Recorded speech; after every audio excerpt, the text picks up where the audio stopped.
So yesterday, the LEGO Star Wars Leaks subreddit made multiple posts about the leaked next Ultimate Collector Series set releasing in 2026, that being the Super Star Destroyer, the Executor from The Empire Strikes Back and Return of the Jedi. And as you may already know, it's been quite a while since the last one was released, so what is there to expect for this new and improved version? Firstly, let's speculate the price. The last Super Star Destroyer released all the way back in September 2011, retailing for $400.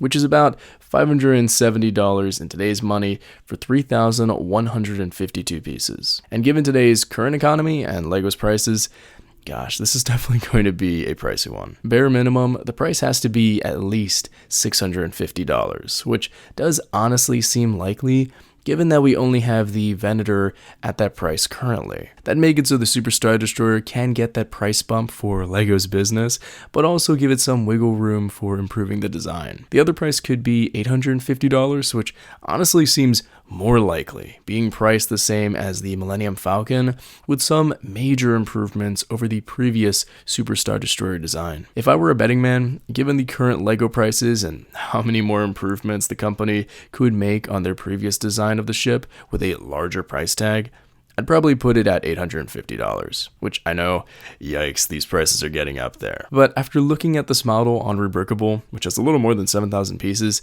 yeah, I can see LEGO striving for something like this monster. It looks huge, and there's a lot more detail over the already super detailed Super Star Destroyer from 2011. So something like this is probably to be expected from LEGO. Honestly, I think the set idea is a pretty good one overall. It's nice to go back to something a bit less obscure from what we've seen for UCS sets, such as the Jabba's sail barge from the year prior. My only gripe is, gosh, I wish we'd get more minifigure scale UCS sets. I've been eagerly awaiting a perfectly minifigure scale ATTE from the Clone Wars with that ATRT deploying mechanism for Lightning Squad, something like that, or a minifigure scale MTT. My goodness, both of those would be top tier day one buys for me. I'm sure the SSD will sell well, but we've seen it before, and it's more of a diorama piece than a kind of playset. But either way, I'm sure LEGO will pull this one off and make it look really good, because that Super Star Destroyer is super rad, and they already have a great past design. And that was the leaked 2026 LEGO Star Wars UCS Star Destroyer.